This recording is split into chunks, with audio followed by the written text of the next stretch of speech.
I'm Kristen Andre, founder and chief strategist of Andre Consulting Group. I founded my company almost 10 years ago because I love helping people not only succeed, but thrive in their careers and their lives. So many times I meet amazing people who have so much more potential than what they're utilizing. As I engage with them, there seems to be a common theme: the limits they place on themselves. Throughout this podcast series, we're going to visit some incredible people who have created more intentional lives for themselves, those who've had that no limits moment where they chose to grow and they put things in motion to help them do so. We will focus on how you can break through limits. We will equip you with strategies to help you lead a more intentional life, and we will have a lot of fun along the way. So let's dive in. Hello, everyone, and welcome to No Limits with Kristen Andre. We are here with Francoise Everett, who is a success coach who works with women to help them with some transformative changes. And Francoise and I had the opportunity to meet, I guess, a few months ago at an event, a women's event I spoke at, and just really clicked. You know how you meet those people and you kind of clicked. And we obviously work a lot in coaching, but as we've talked offline, we have a lot of different styles. So what's so neat about our industry is that there are just so many of us that have different skills and different things that we bring to the table. But what I was intrigued with about you is the women you work with, you really help them come out of their shell a little bit and kind of get started with things. So tell us a little bit about what you do. Okay. Thank you, Kristen, for having me here. This is really fun. I do, as I had shared with you in the past, is I take a softer approach. Right. And so the women who coach with me, who work with me, just really like to feel like they can do it from being themselves.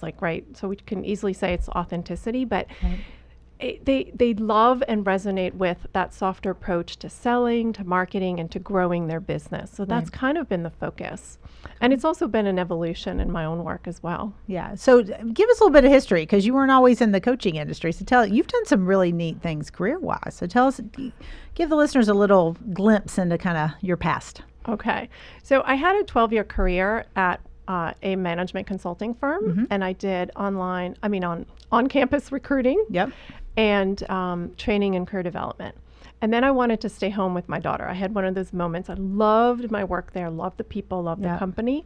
And then I had one of those moments where I was like, there has to be more to life, right? I had sort of this insight of like looking ahead, looking the same as it had looked behind me. Like if I turned around, and I was like, and it had taken us a really long time to have this child whom we adopted. Yep. And I was like, I want to stay home with her. I just had this like overwhelming feeling one day in the office. And it was not a reflection of where I was working. Sure. It was just a reflection of where I had gotten to. Yeah. So I left, and then very quickly, I had already been doing a lot of yoga and very quickly explored in a totally different direction about yoga, energy healing,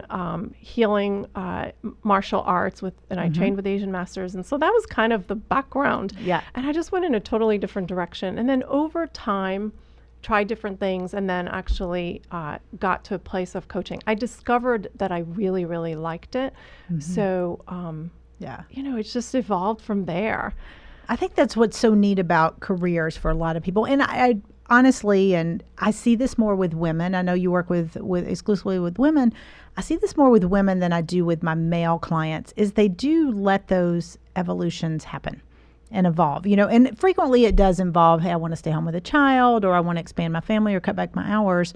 But what was neat is that not everybody would allow themselves to just kind of follow those paths. Because you were with a big consulting firm. I mean, to go from that to kind of the yoga and, healing arts is a very different roadmap. It is so different. And frankly, that was part of my journey, right? Was to go from this like one group of people to a polar opposite in my perception.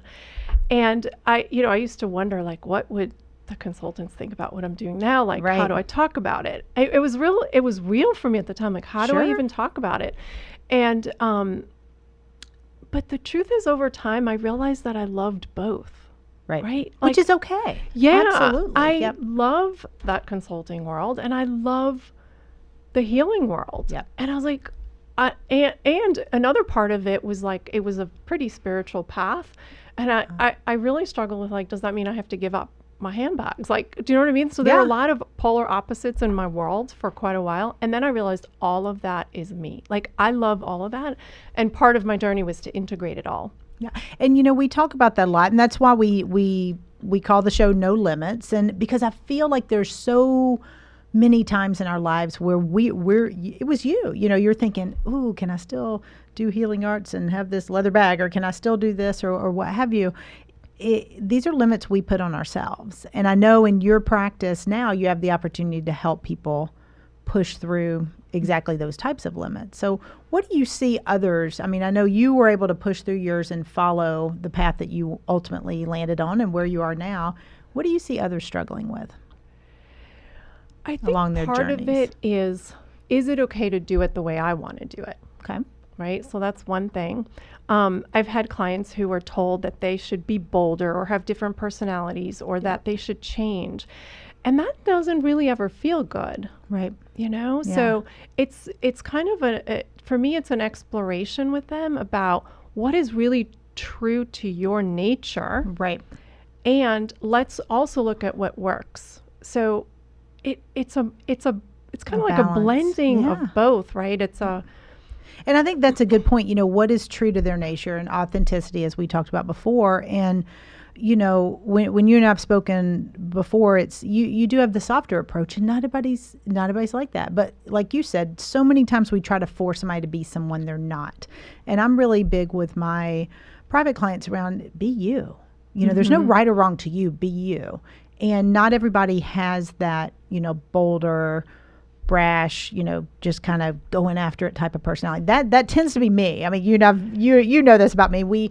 I push. I'm a driver, a hustler type of person that just go. So I'm not the one to work with everybody, because there are going to be people who their authentic self is not the assertive one, or not the one that's going to be the driver, the decision maker. And it's comforting, I think, to know that, all right, I can just be me, and there's somebody out there who can help me get to where I want to go. So I think we try to talk people out of them sometimes. Mm-hmm. Yeah. I think that's true. And I think that I've been someone who was easily influenced by others or by people I've worked with to be more this, more that, be more bold, be more, you know, and I've tried it all, frankly. I've done a lot of things that were really uncomfortable. But then at one point, it was time to just come home, because, like, I'm okay being uncomfortable. Sure. Right? Yep. But then I feel like I wasn't myself. And when I actually relaxed back into who I am and allowed myself to be more inner guided versus guided by others, that doesn't mean I don't want the guidance, right? But to sort of integrate it back to, like, let me see what this would feel like to me. How would I approach this? Right. It just gave me a lot more spaciousness. It gave me more confidence, actually. Yep. Right? And so then to work with women in that capacity, it gives them more confidence to be themselves. And I've had clients say to me, you know, one of the biggest things is you haven't just helped me grow as an entrepreneur. You've helped me grow as a woman, as myself. Yep. To me, that's like one of the biggest things I want to hear. You know, that's not what I'm after, but it's really, to me, it gives me so much peace of mind and joy. And they trust themselves more.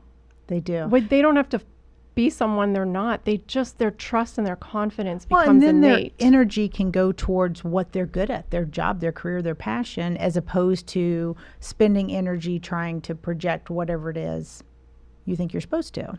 Right. And it's, you know, everybody has these innate personalities, and I think it's tough to kind of not get to live in that personality. I mean, I'm never going to be the quiet one. We know that about me. It just is my thing. So, but that's okay, you know. And I am who I am, and we joke about it with my friends. Is you're going to know where you stand. I'm kind of not really the loud one, but it surprisingly with my group of friends, I'm not the loud one.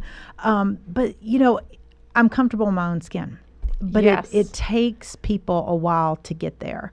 So, you know, when you're working with people, how do you help them figure out what what their own skin is? Because sometimes I think we hide it for a long time, especially as young professionals. Yeah, that's a really good question. I do pretty deep work with them. So when we start out, I have a pretty thorough sort of welcome packet questionnaire that I work through. And there's a lot of threads that when I go through it, there's so many threads that I can see about what they're drawn to and what they resonate with and what, like I get a lot of their Do they see it or essence. you see it? They see it when I bring it up. Like I will Okay. find threads that I'm like, ooh, I've got to ask them about this or that. And a lot of times it reveals what maybe their niche is or what they want to focus on, right? Like they can't see it, but as I read through what they've, I use this as a way for them to begin to open up. Right. And then it goes from there. So it's always an exploration for me. Like, yes, I have a lot of access to tools and so forth, but I also want it to be an exploration about what's true for them and allowing the space for their wisdom to come through, because there's nothing better than that for them. Yeah. And then they have that aha moment like, oh yeah, I like that. Because you're right.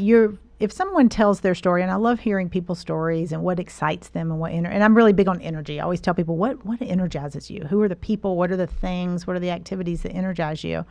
And sometimes you're right, they don't see the connection. Where if they can verbalize that to someone else, you kind of put the puzzle pieces together and go, okay, I could see you doing this. So what's been your, not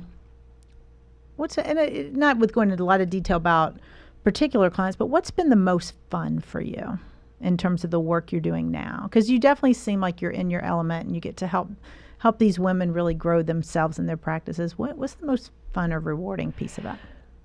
It's really, I focus with them a lot on their business. That's why they come to me, and they're always a little bit surprised about how much of the life piece we're doing as well, right? Like I love working with even the emotions that get in their space or in the way, right? And there's a self-discovery that occurs when we work together that I think is really, really fulfilling. So they come to me for the business part, and it's not just strategy, as you can tell. And but when they discover who they are and they get to see who they are through that process, and they're like, "You totally helped me," which is like, it's them too. It's really them, right? It's not necessarily me, but they discover this potential that maybe they kind of felt but couldn't put their finger on it, and or they have big dreams. I mean, a lot of us have big dreams, right?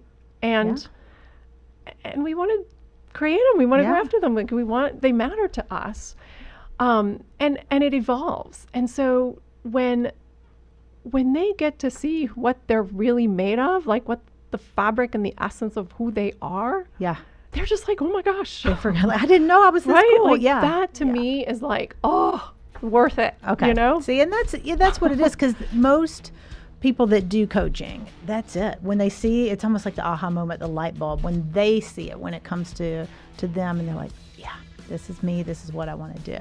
I think that's a great thing. So we're going to take a little break, and as soon as we come back, I want to dive into the things holding people back and what you see most in your practice. So we're going to pause for just a minute. We'll be back in just a few.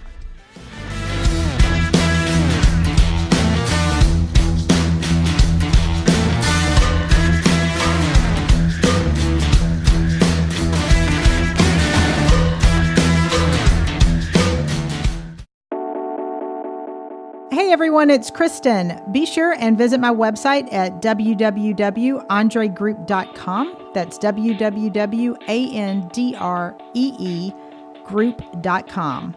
And while you're there, be sure to download my white paper, Top 10 Reasons Your Business Isn't Growing Fast Enough. Now get out there and create your no limits moment.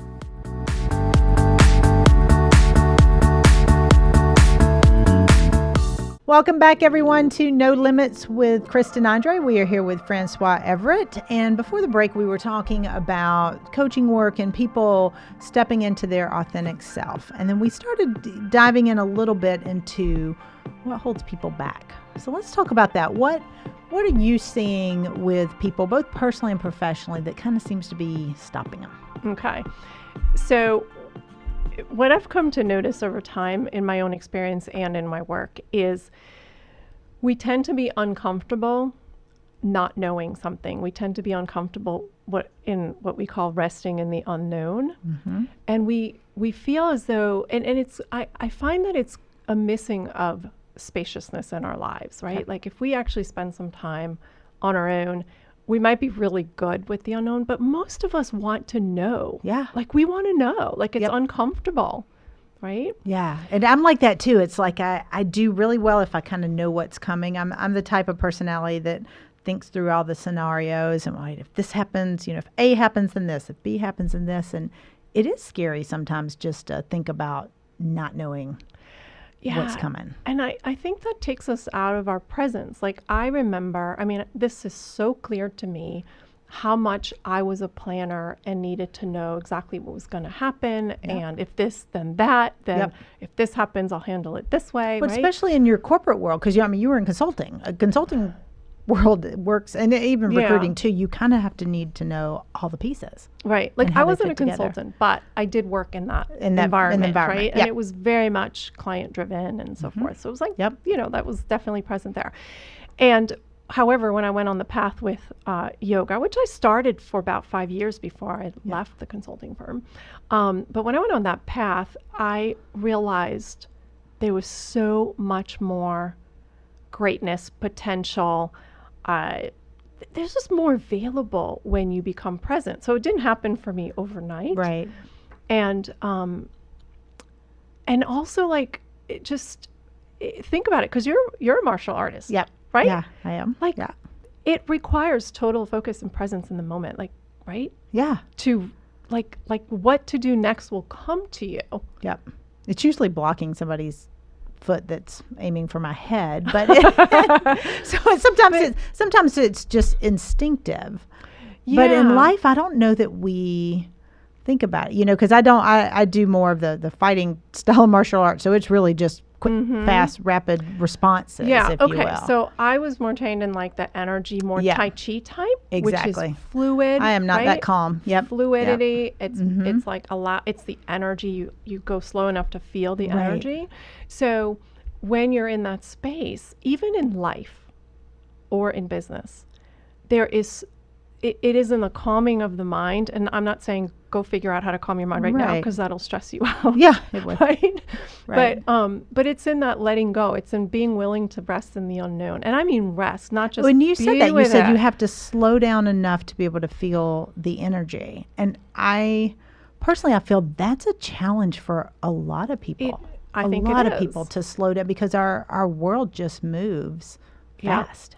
And that's the space though where your own wisdom will come through for you. Right. And that's what I was saying is it's limitless. Like wisdom doesn't have a limit on it. Right. So when clients and I are trying to figure out like, well, what's the next step for you in your marketing? Some of it will come from what I know and what we all know, what we've tested, so forth, and tools. But sometimes the biggest, most amazing things for them to go after, to go do next, have come from that rest place. So how do you get people, and I realize your clients tend, like you mentioned before, they tend to be the more quiet, softer type. How do you get the Type A's of the world, the Kristen Andres of the world, to slow enough to get that wisdom? Like what techniques can they try? What do you advise them to do just to kind of slow the pace a little? All right. So I'm not sure it's a technique per se. It's just a slowing down. Like I would say if I was going to offer you guidance, it would be like go for a walk, not a run. Okay. Allow yourself to slow down. Go in nature and look. Like and that's a good point. Yeah. Like, not in like, let me make sure I get this way, because that's more of like a let's go get it and let's go make this a technique, but not that. It's like go rest in nature or go walk in nature and get out of the being connected to everything. Right. And allow yourself to slow down. Like your nervous system loves that. Yep. Right. Yeah. And so when you slow down, in my mind, you almost slow down time. Like you have more time on your hands to get things done. And the things that will come through to support you are usually things that take less effort and get more done. The thought, right? and the it's thoughts more come to you then too. Effort or effortless effort. That works. Doing or whatever, right? But it's also causing or making yourself slow down enough to do that and take the time to do that. And we talked before we went on air about taking a break because, you know, I'd had a few days out of town and I brought my computer with me, as unfortunately as I tend to do, and I didn't open it for 3 days and I didn't do work. But you're right. And thinking about that, I had more ideas, more thoughts, more visions come to me during those 3 days where I don't know if it was the lack of computer. It could be because I was on a great, gorgeous beach, and I'm definitely a beach girl, but it did allow time for thoughts to come in. Yeah. And we don't schedule that enough. Like we don't take time to just be. Yep. So you just kind of proved the point, Yeah, right? I And know. you know why? It's You're welcome. because the reason that happens is because when we're too much in our heads, like when we have a really, really busy mind, there's no space for that wisdom Right. or those insights to come through for you. Right. So Yeah. it's worth it. And it's okay if you go for a walk or you go to Yeah. the beach and nothing happens, but you didn't even think about it. You No, didn't not at all. ask for a technique to go like, let me Right. see while I'm on this trip for 3 days if I can get some new ideas. Yep. No, it did. They It came was a to you quieting of the mind. naturally, Mhm. right? Yep. So that's what we're wanting more of. Yeah. And when you work that way, it's just And it requires you to slow down, though. It does. And again, that's a challenge for a lot of people in today's society because a lot of us have very structured, scheduled lives, and we don't plan. I'm a checklist person. I'm like, do I need to schedule time to not think? Or, schedule time to not do. Do I put a not do slot on my calendar? So here's what I would think about is what are the things that you do that might allow you to slow down? And this is something I became aware of working with the Asian Masters, right? Training with them was even when you're like washing the dishes or for me, cooking can be pretty meditative. I'm a soak in a bath type of person. I mean, that is, and my kids are like, how long does it take you to take? I mean, I will literally go in my room, lock the door and be in there for an hour. And that's kind of I call it my Zen. I mean, it really is. That's great. I do that every night. I don't soak for an hour, but like my hot just my bath escape. before Yeah. bed, that's like that is my. But see, actually, what I love about that is, it's an energetic transition for bedtime. That's true. Right. So you close out the day. You kind of wash off the day. Yep. Yeah. And then you move into your in. more sleep mode. Yeah. So to me, it's a shift in energy for your next activity. What other ways have you seen people do that? I think some people And nature, do you it. mentioned nature. Definitely I thought that was nature. Good. I think people can do it journaling in the morning if they're called to do that. Okay. I think a lot of times we take on practices, and I've done that, taken on lots of practices, and then at one point I'm like, I used to function that's not quite me. well without Yeah. all these practices. What's this about? Yeah. Right? Yeah. I think it's finding what fits for you because everybody's Right. different. I have some friends and clients that are great journalers and do it religiously, and I have others that I've suggested that, and they're good for a week, and they're like, yeah, it's not my thing. So, I think it's part of the discovery for each person to figure out what is their thing. But I think we all, as a human being, would like a little space and peace of mind. Yeah. So whatever it is, right? Like you could go, for someone, it could be going for an early morning run. For someone, it could be walking in nature. For someone, it could be journaling with a cup of tea or the bath at night. And I also don't think it has to be every single day. I think you can do something that's weekly, or you could have something that you do a few times a week. And if it's not feasible, like for example, this morning, I took my daughter to an ice hockey practice, right? I left the house at 6:15. I was like, those hockey practices are early. Yeah. Yeah. Hers are early. So I didn't journal like I normally do, but then when I dropped her off, I sat in the car, got comfortable in the back seat, and just journaled away. Yeah. Yeah. Right? So it's just finding what works. It's finding the fluidity of what works. Yeah. Totally. I like that because I think taking time to slow down and being able to open our minds, and we know these things, like we really do. Like as I'm talking through it, and I'm like, yeah, I know if I quiet the mind, ideas come, and I get that. But yet, even knowing those things, we still run a million miles an hour and don't take time to just be. Yeah. Just exist and be. So. Yeah. And I also think it's okay to be in a sort of 90-day push and then to relax. Like, I just don't think it has to be the same all the time, right? Right. And I think that's good, is knowing that there's some variability to it, and you can change things and alter it as you need to, because we all go through seasons where, this is just a busy month or a busy time of the year or what have you. And then maybe the next month is not quite as bad. And we have more of an opportunity to journal or to take some time in nature. Yeah. But it's figuring out. I like the idea of kind of customizing it to yourself. I think that's essential. Yeah, because you said, because I mean, what works for me isn't going to work. You'd said go for an early morning run. Good Lord, I would probably cry if I had to go for it. I am not a runner. It is, blatantly obvious if you've ever seen me outside in tennis shoes. I am not a runner. But so that would add to me. So sometimes I feel like a lot of, like you mentioned, the techniques and the strategies that we try to suggest to people, some of them just aren't going to work for certain people. Well, ourselves included. So. And you bring up a really good point because, my business is called Elegance Business and Lifestyle, and elegance is about taking things away, not adding more. And I think in our world today, we're just kind of in the land of more and more and more and more and more. And that's why I'm more of an advocate of okay, relax, restore, exactly. Let go, rest, which is what we need, is what we definitely need. Yeah. Yeah. So that gives us a great opportunity. At the end of every episode, we issue a challenge to people. So you and I are going to talk offline a little bit, and we're going to take a short break. And when we come back, we are going to issue a challenge to you guys so you can help take some time and relax and get back to being you. So we'll be back in just a few minutes.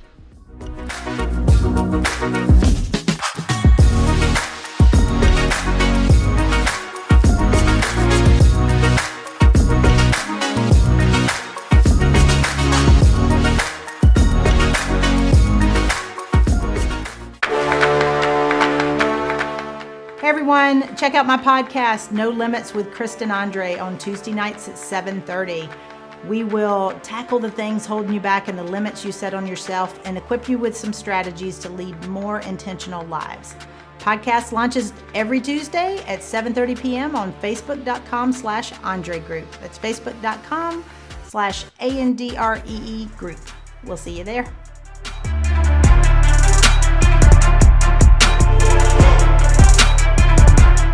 Hi, everyone. Welcome back to No Limits with Kristen Andre. We are talking with Francoise Everett. And before the break, we were spending some time diving into why it's important to just be and to slow down and to just take some time to not do anything and just relax. And that's when the thoughts come to us and everything. So, every episode we issue a challenge to our listeners. And the reason we do this is not to give them more to do, but it's really just to kind of help them take everything that we've talked about and kind of internalize it. So we're going to talk about the challenge in just a second, but you'd mentioned a few kind of tips and things that you'd uncovered over your years that help. So tell us a little bit about that. Okay. So, can you say that again? It was the book, you mentioned there was a book that you said was fantastic. So what was the book? This is where I want to share it from. The book is called In Pursuit of Elegance. It's written by Matthew E. May. Okay. And it's actually, I can't recall the tagline exactly, but it's something to the effect of why the most elegant solutions are all missing something, right? So in the book, he references non-doing. Okay. And I found that really interesting because over time, I've also learned and noticed in my own experience and with the client work that having that space to rest in the unknown and to not be doing all the time and to just have non-doing is actually really powerful. And it's something we don't typically think. I think we get so focused on the doing and checking things off the list. We don't appreciate that that's just as worthwhile, right? That it offers 1,000,000% just as agree. much. Yeah. And it's we're a busy society, a checklist society, and driven to accomplish a lot of things and get things done. And frequently, I feel that that's how a lot of things are measured nowadays. So we somehow gain our success or our significance or our report card, almost, if you will, from how many things we're checking off or what we're getting done. So I think that's a great thing. So you said rest in the unknown, right? Yeah, I would take on non-doing for a small amount of time, right? Okay. So it could just be allow yourself without guilt to do nothing for just a small amount of time. It could be 10 minutes lying on the couch, right? Yeah. It could be a short walk in nature. It could be something where you're not checking it off the list. Right. And it feels good to you. I highly recommend that it Yeah. would feel like, oh, let me do this is what I feel. How often do you hear a woman say, I'm exhausted, I'm overwhelmed, I'm doing all this Absolutely. stuff, All the like time. I've got too much to do. Well, then Yeah. do nothing for a small amount of time and see how that feels. And don't feel you bad made a about key it. differentiator. You said, don't feel guilty about it. Because so many times I feel like, I'm like, okay, 10 minutes to myself, check. We want to do it where it's truly time. And it's just not the non-doing and not feeling guilty for doing that.